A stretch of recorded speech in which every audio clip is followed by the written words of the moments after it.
মালয়েশিয়াতে গিয়েছিলাম, যে হোটেলে উঠি দেখি নিচে দুইজন বসে বসে চা খাচ্ছে। যে বললাম কি এখানে কেন? বলছে হুজুর আমরা আগেই পালিয়েছি।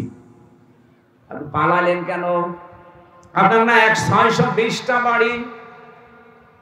দুদুকে খুঁজে পেয়েছে, আল জাজিরা রিপোর্ট দিয়েছে আপনার বাড়ির সংখ্যা সারা পৃথিবী মিলে 620টা। অথচ আপনি আজ হোটেলে থাকেন, কিছুই তো ভোগ করতে পারলেন না। কি করলেন জীবনে? হুজুর দোয়া করেন, দোয়া আসবে আপনার জন্য। বাংলাদেশের বাড়িগুলো নয় জনগণ জ্বালিয়ে দিয়েছে, পুড়িয়ে দিয়েছে। বাইরের দেশে সাহেব পাড়া আছে আপনার, এদিকে তাকান, আপনার বেগম পাড়া আছে, এই সিঙ্গাপুরে বাড়ি আছে, একটাতেও থাকতে পারেন না। এই মালয়েশিয়াতে আপনি বেগম পাড়া সাহেব পাড়া বানিয়েছেন, থাকতে পারেন না, থাকেন আজ হোটেলে প্রতিদিন 20,000 50,000 টাকা করে ভাড়া দিয়ে। এখান থেকে যদি কেউ শিক্ষা না নেন, আবার যদি ওই ফ্যাসিস্টদের মতো ওই জালেমদের মতো আচরণ কেউ আরম্ভ করেন, অনেকে তো আরম্ভ করে দিয়েছে। বাবা শাহজালাল, মদের কাছে কুত্তা বিড়াল সব হালাল। মনে আছে যে বাবার দেশ পেয়েছে, যত রকমের অন্যায় অবৈধ অত্যাচার, বিশেষ করে চাঁদাবাজির কারণে যাদের উপায় হয়েছে এই 1 বছর 1 মাসে কোটি কোটি টাকার উপরে। আমি এটা মিথ্যা বললাম? খুলনায় না হতে পারে, আমার কুষ্টিয়া। আমি তো নিজে দেখতে পাচ্ছি, কোন মার্কেটে ঢুকতে পারি না, হাউমাউ করে জড়িয়ে ধরে কান্নাকাটি করে যে আর পারি না, সুযোগ যে কবে আসবে এই জালেমদের চিরতরে বিদায় করার জন্য। এখানে যারা চাঁদাবাজি করছেন তারা কিন্তু নিজেকে যেমন ডোবাচ্ছেন, দলকেও ডোবাচ্ছেন। আপনি কি মনে করেন যে চাঁদাবাজি না করলে চলা যায় না? বাংলাদেশ জামাত ইসলামীর বিপক্ষে তো কোনোদিন আজ পর্যন্ত চাঁদাবাজির একটা মামলা পেলাম না। তারা চলছে কি করে? আপনি অবৈধভাবে ইনকাম করছেন, করেন, কিন্তু সাবধান বাণী আল্লাহর, আমার না। আমি শুধু অ্যাডভার্টাইজ করছি। আপনি যদি এই 1 বছর 1 মাসে 500 কোটি টাকার মালিক হন, ও তো 620টা বাড়ি বানিয়ে একটাও থাকতে পারে না। আপনি 500 কোটি টাকার মালিকও যদি হন, 1 টাকাও ভোগ করতে পারবেন না। এগুলো তো যাবেই, আর নিজের বাবারটাও যাবে। আমি এটা বানালাম। অহুম ইয়াহমিলুনা আওজারহুম আলা যুহুরিহিম। আল্লাহ পাক বলেন এই মানুষগুলো তাদের পাপের বোঝা পিঠের উপরে বহন করে নিয়ে যাচ্ছে, যাবে। আল্লাহ যদি এখানে ঝাড় দিতেন, আমি আয়াত পড়তাম না। আল্লাহ দিয়েছেন আওজার, এরপরে দিয়েছেন ইয়াহমিলুনা। এটা মজারে, বর্তমান, ভবিষ্যৎ, প্রেজেন্ট, ফিউচার। সুতরাং যারা মানুষের সম্পদ আত্মসাৎ করা, ফাঁকি দিয়ে খাওয়া, অন্যায় ভাবে ঘুষ সুদের মাধ্যমে ভক্ষণ করা, চাঁদাবাজি করা, আপনি কি টের পাচ্ছেন কি হয়ে যাচ্ছে? কিয়ামতের ওই কঠিন ময়দানে আপনার পাপের বোঝা কিন্তু শুধু ওই 10 কেজি 20 কেজি থাকবে না, বাড়তেই থাকবে। আমি আউসারের ব্যাখ্যা পড়ছিলাম। মুফাসসির সাইয়্যিদ কুতুব রাহমাতুল্লাহ আলাইহি ফি জিলালিল কোরআনে লিখেছেন, এই দুনিয়ার ময়দানে কেউ যদি 50 বছর হায়াত পেয়ে 50 মণ গুনাহ করে মরে যায়, কিয়ামতে তার মাথার উপরে, পিঠের উপরে 50 মণ গুনাহ আল্লাহ চাপিয়ে দেবে, তার বিচার শেষ। কিন্তু একটা মানুষ যদি 50 বছরে গুনাহ করেছে 50 মণ, ঠিক আছে, এমন এমন কাজ সে আঞ্জাম দিয়ে গেল, কিয়ামত পর্যন্ত তার এই পাপের বোঝা বাড়তেই থাকবে। এমন গোনা দেশে নেই? বলেন বলেন। আপনি এমন একটা ছাত্র সংগঠন বানিয়ে গেলেন, আপনি মরে গেছেন, কিন্তু তারা তো থেমে নেই, তারা বিশ্বজিৎ কেউ ছাড়ে না। এরকম ছাত্র সংগঠন নেই? বিশ্বজিৎকে যে কুপিয়েছিল ওই ছেলেটা আমার সাথে জেলখানায় ছিল, শাওন, এই খুলনায় বাড়ি, কপিলমণি। কপিলমণি আছেন একটা জায়গায়, ওই জায়গায় কয়েকদিন আগে তার মা বাবা হাউমাউ করে কাঁদছিল, আমারে বলছে একটু দেখেন ছেলেটার কতদিন ছেলে থাকবে। এক বাপের এক ছেলে। আপনি মারা গেলেন কিন্তু আপনার ছাত্র সংগঠন এমন, ওরা বসে নেই, ওরা মানুষকে কুপিয়ে মারে, ওরা পাথর দিয়ে মারে। আপনি মরে গেছেন 50 মন গোনা নিয়ে। আপনার এই দলীয় লোকজন যতদিন দুনিয়ায় টিকে থাকবে, ওরা যত অপরাধ করবে, ফ্লাক্সি লোড হয়ে আপনার আমলনামায় যেতেই থাকবে। গোনা ছিল 50 মন, কিয়ামত আসতে আসতে গোনার পাল্লা হবে 500 মন। এক কথা বলুন, এরকম জীবন বাংলাদেশে কারণ নেই। এতটুকু বলে আল্লাহ শেষ করেন। এর পরেরটা আর মারাত্মক। আল্লাহ পাক বলেন আলা সামায়াসিরুন, এই মানুষগুলোকে কিয়ামতের ময়দানে যখন পাপের বোঝাগুলো একটার পর একটা বাড়তে থাকবে, 50 মন, 100 মন, 150 মন, 200 মন, 5000 মন যখন হয়ে যাবে পাহাড়ের মতো, ফেরেশতারা বলবে কত নিকৃষ্ট বোঝা এই লোকটা বহন করে নিয়ে যাচ্ছে। ও বাংলাদেশের রাজনৈতিক নেতারা, নিজেরা তো অপরাধ করছেন, এমনকি মানুষ দিয়ে যারা অপরাধ করাচ্ছেন, একটু বিবেকের কাছে প্রশ্ন করেন, আপনার গোনা 500 মন ছিল, কিয়ামতের দিন যদি 50,000 মন হয়ে যায়, ফেরেশতারা যদি দেখে বলে কত নিকৃষ্ট বোঝা এই নেতা বহন করে নিয়ে যাচ্ছে, ও লজ্জা রাখবেন কোথায়? আশা করছি আপনার বিবেকের উপর একটা ধাক্কা দেবে আয়াতটা। বাড়িতে যে সূরা আনামের 30 নম্বর আয়াত একটু ব্যাখ্যা সহ পড়েন, দেখবেন আপনি পরিবর্তন হতে পারবেন। কোরআন যদি আপনার পরিবর্তন আনতে না পারে, আপনি বিশ্বাস করতে পারেন আপনার কপালে আর হেদায়েত নেই। কথা বলেন ঠিক কি না? সুতরাং আল্লাহ যে 4টা কাজে সবচাইতে বেশি রাজি, আর যে 4টা কাজে সবচাইতে বেশি নারাজ, আল্লাহ আমাদেরকে এখান থেকে মাহফুজ রাখেন, বলেন আমিন। যেহেতু রবিউল আউয়াল মাস, এই কেন্দ্রিক একটা আয়াত পড়েছি, তাফসীর আকারে কথা বলতে চাচ্ছি। সূরা আনামের 50-51 নম্বর আয়াত। রব্বুল আলামিন বলেন, আমাদের দেশের জন্য এটা এত জরুরি, আমি বিশ্বের যতগুলো দেশে গেছি, শুধু বাংলাদেশ আর ভারত, এই 2টা দেশে এই আয়াতটা আমার মনে হয় 100 ভাগ কার্যকর। আন্দাজে নবীর উপরে এমন এমন জিনিস চাপিয়ে তাকে আমরা আল্লাহর উপরে তুলে ফেলি। বিশেষ করে যে রবিউল আউয়ালে আমরা ঈদে মিলাদুন নবী বানিয়েছি, ঈদ মুসলমানদের জন্য 2টা, একটা ঈদুল ফিতর, ঈদুল আযহা, এর বাইরে মুসলমানের কোনো ঈদ নেই। কথা বলেন না কেন?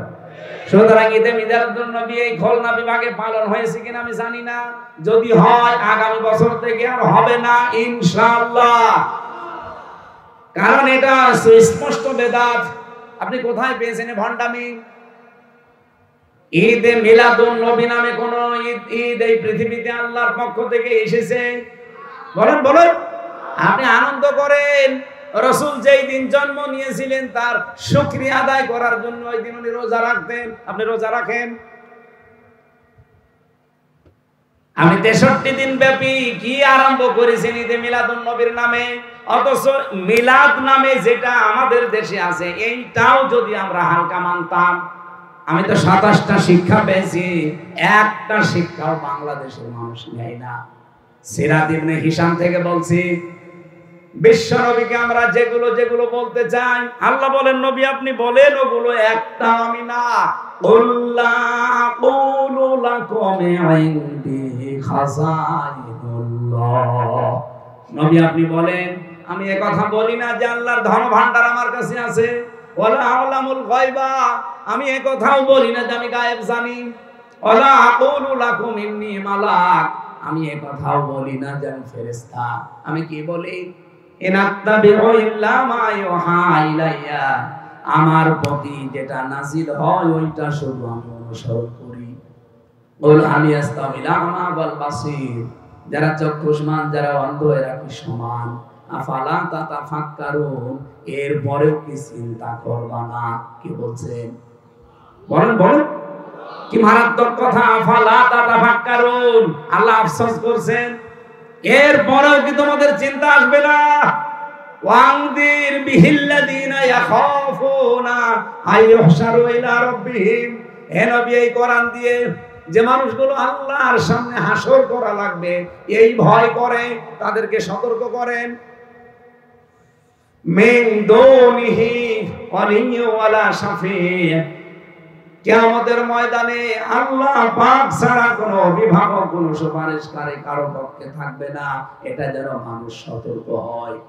আফালা ইয়াত্তাকুন, এরপরেও কি তারা সতর্ক হবে? আশা করছে তারা সতর্ক হবে। এ পর্যন্ত আমাদের মাতৃভাষায় অর্থ ছিল। এবার আমরা একটু ব্যাখ্যার দিকে যেতে চাচ্ছি। মূল শিক্ষাটা আমি শেষে দেব ইনশাআল্লাহ।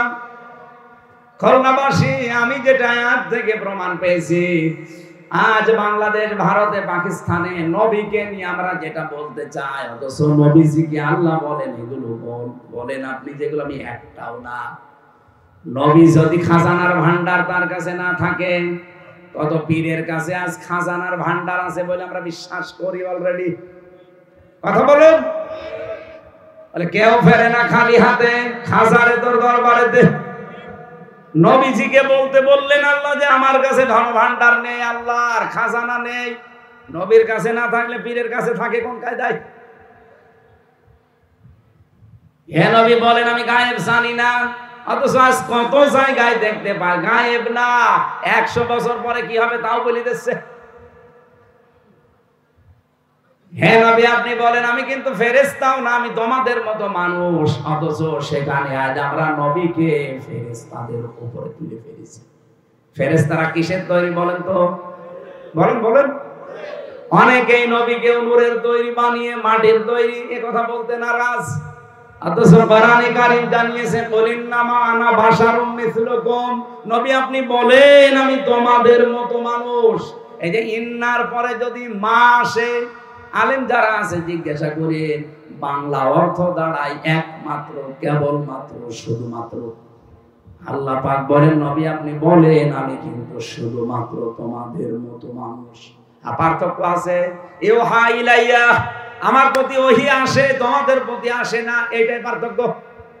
সুতরাং আজ নবীকে নিয়ে যা উল্টা পাল্টা করছেন, গরম সন্ন্যের নামে, ঠান্ডা সন্ন্যের নামে বিভিন্ন নাম নিয়ে, আশা করছি আপনারা থামবেন।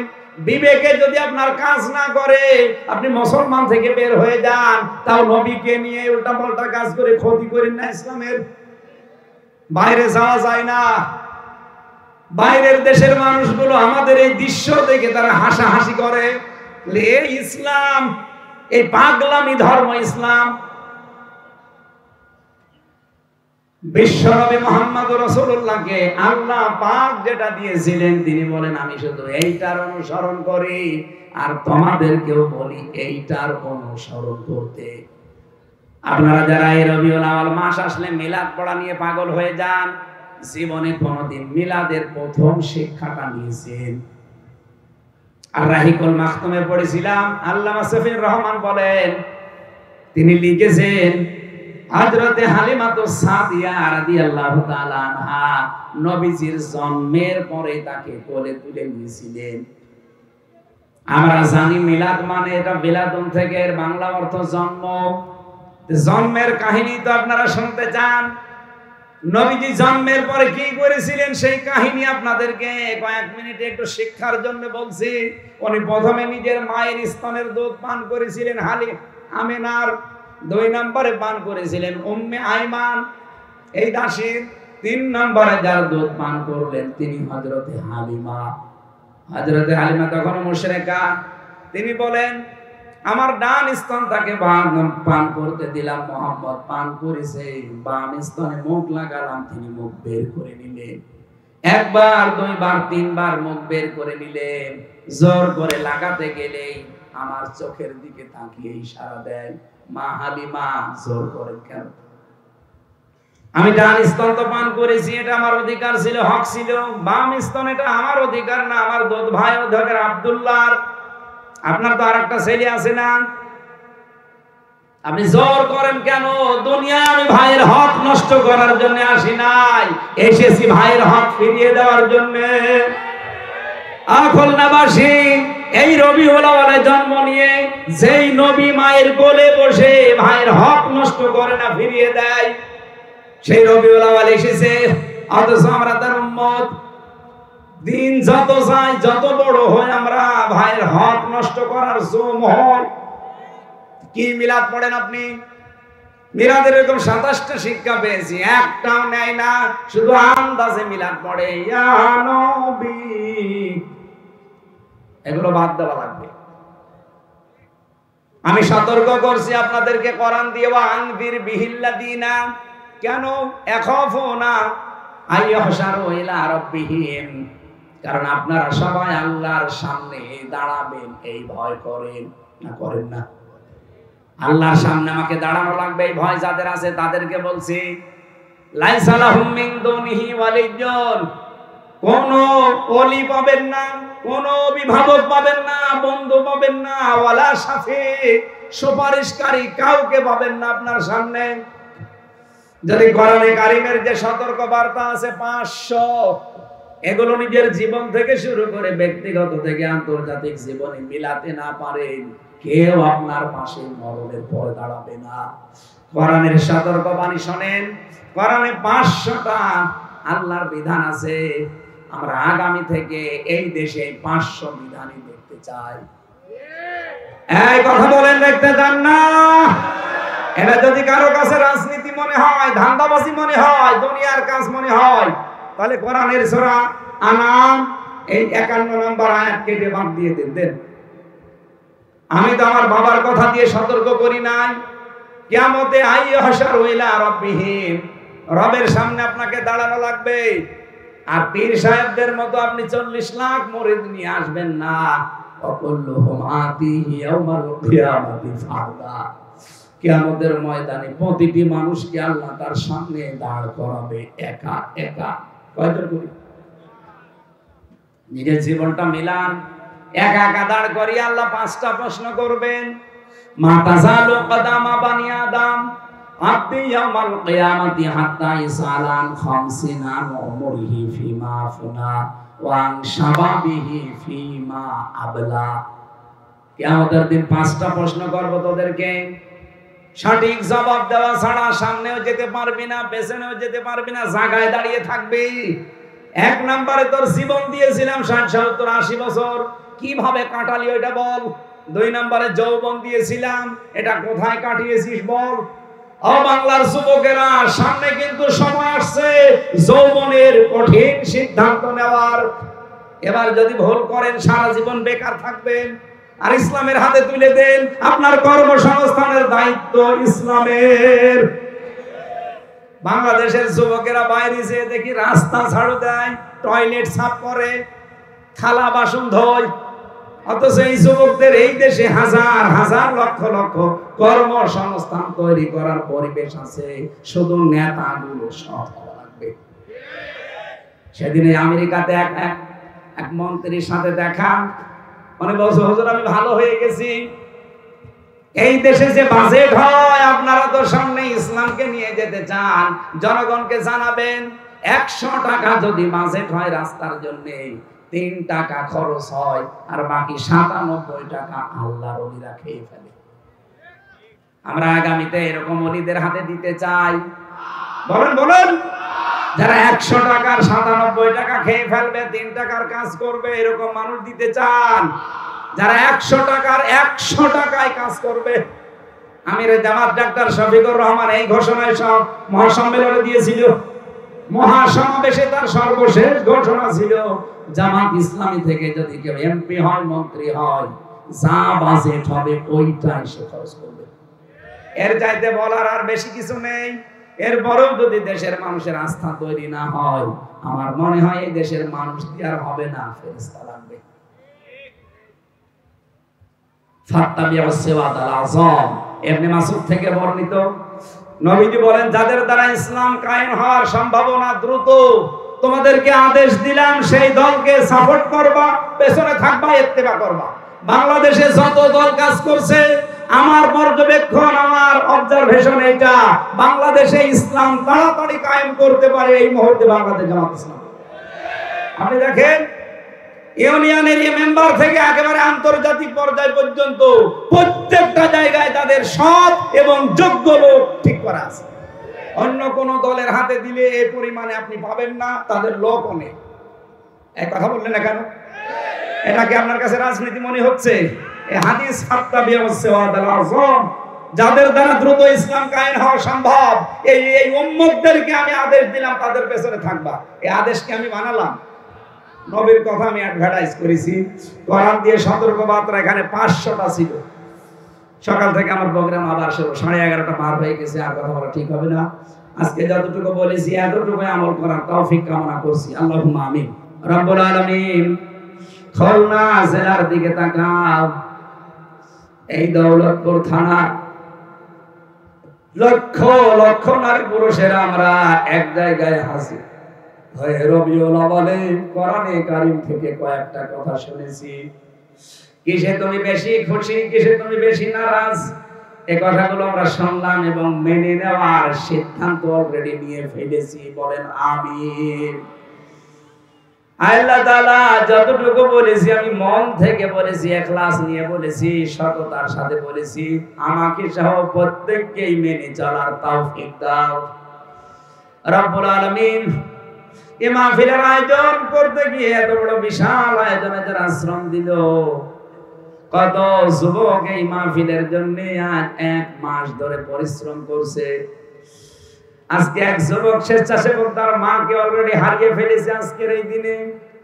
আল্লাহ তাআলা এই মাহফিল চলাকালীন তোমার বান্দি তোমার হাতে ধরা দিয়েছে। ওই মায়ের পেটে যে স্বেচ্ছাসেবক জন্ম নিল, যারা কোরআনের খেদমত করে, এই ছেলেটার ওসিলায় মাকে মাফ করে দাও। আজকের এই বিশাল 2 দিনের আলোচনার সওয়াব তুমি নবীজির রওজায় পৌঁছিয়ে দাও। মাটির নিচে যারা ঘুমিয়ে আছে আল্লাহ এদেরকে মাফ করে দাও রব্বুল আলামিন। আমি সহ যারা অসুস্থ আছি আমাদেরকে শেফায়ে কামেলা আজেলা নসিব করো। 3টা বছর জালেমের এই জিন্দাখানায় এমন কোন টর্চার নেই যারা আমার এই শরীরের উপরে করে নাই। আমার শরীরটা নষ্ট করে দিয়েছে। আল্লাহ দোয়া করি এই হাজার হাজার লক্ষাধিক মানুষ নিয়ে আগের যে অবস্থায় ছিলাম সেই 20 সালের দিকে রব্বুল আলামিন মেহেরবানি করে আমার ওই শরীর, ওই কণ্ঠ তুমি আবার আমাকে ভিক্ষা দাও। তোমার কোরআনের কথাগুলো, নবীর হাদিসের কথাগুলো সহজ সরল ভাষায় তোমার বান্দা বান্দীদের শোনাতে পারি। ওই শরীর, ওই কণ্ঠ তুমি আবার ফিরিয়ে দাও। এই খুলনা আমার বিভাগ, আল্লাহ তাআলা এই বিভাগের মাটির নিচে যারা ঘুমিয়ে আছে এদেরকে তুমি জান্নাত দান করো আল্লাহ। এই বিশাল আয়োজনে যারা শ্রম দিল, আমার কামরুল গাজী ভাই দোয়া চেয়েছে, মোশাররফ ভাই দোয়া চেয়েছে, আজকের মাহফিলের সম্মানিত সভাপতি, আল্লাহ তাআলা বিশিষ্ট সমাজসেবক তোমার এই গরম দোয়া চেয়েছে, মেহেরবানি করে তাকে কবুল করো। প্রধান অতিথি আজকে অসুস্থ মাহফুজুর রহমান ভাইকে তুমি সুস্থতা দান করো। বহু মায়েরা, বোনেরা, মেয়েরা আছে এমন রোগ দিয়েছো মানুষের কাছে বলা যায় না। রব্বুল আলামিন কোরআনের ওসিলায় আমাদেরকে শেফায়ে কামেলা আজেলা নসিব করো। কখন কার কাছে আজরাইল চলে আসে জানি না। মরতে আমাদের কোনো ভয় নেই, মরতে আমাদের কোনো আফসোস নেই, কিন্তু কোরআন দিয়ে 56,000 বর্গ মাইল চলছে, এটা দেখে আমরা মরতে চাই। এবার দয়া করে একবারের জন্য কোরআনে কারীমকে তুমি বাংলার সংসদে একটু পৌঁছিয়ে দাও। আমি বাইরের দেশগুলোতে দেখেছি সেখানে শান্তি কি রকম, তাও তারা ইসলাম 100% মানে না। 100% ইসলাম মানলে কি শান্তি পাওয়া যায়? আল্লাহ সেই দৃশ্যটা চর্মচোখে দেখার মতো সুযোগ করে দাও। সাইফুদ্দিনের ছোট বোন দীর্ঘদিন ক্যান্সারে আক্রান্ত, আল্লাহ তোমার এই বান্দির যদি হায়াত থাকে শেফায়ে কামেলা আজেলা করে